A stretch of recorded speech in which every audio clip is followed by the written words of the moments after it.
আসসালামু আলাইকুম। আপনি কি ভাবতেছেন যে আপনি এখন কি করবেন? অনার্সে পড়তেছেন বা ইন্টারে পড়তেছেন বা আদার্স কিছু পড়তেছেন।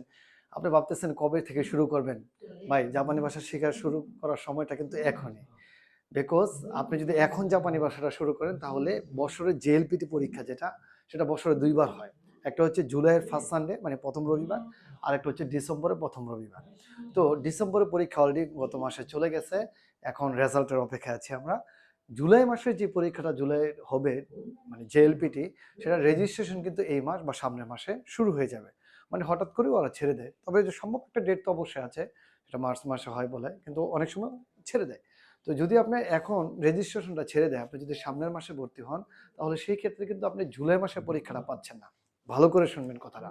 মানে আপনি যদি এই মাসে বা এখন যদি ভর্তি না হন ইমিডিয়েটলি, তাহলে পরবর্তীতে ভর্তি হইলে ভর্তি হব করে যদি দেরি করে পরবর্তীতে ভর্তি হন, সেই ক্ষেত্রে কিন্তু আপনি আর জুলাই মাসের পরীক্ষাটা পাবেন না, জেএলপিটি পরীক্ষাটা।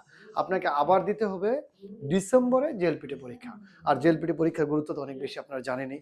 সো আমি বলবো আর দেরি না করে এখনই আপনি চলে আসুন কানসা এডুকেশনে, কামরুল স্যারের কাছে। ডেফিনেটলি আপনি ভালো কিছু পাবেন। এখন যদি আপনি ভর্তি হন, তাহলে আপনি নাট পরীক্ষাটা তো পাচ্ছেন, সাথে সাথে আপনি জেএলপিটির জুলাইটা পেয়ে যাবেন। আমার বিশ্বাস যে আপনারা দেরি করবেন না ইনশাল্লাহ। সবাই চলে আসুন, এখনই ভর্তি হন। ডেফিনেটলি জাপানি ভাষা শিখুন, ভালো কিছু হবে ইনশাল্লাহ। আল্লাহ হাফেজ, আসসালামু আলাইকুম।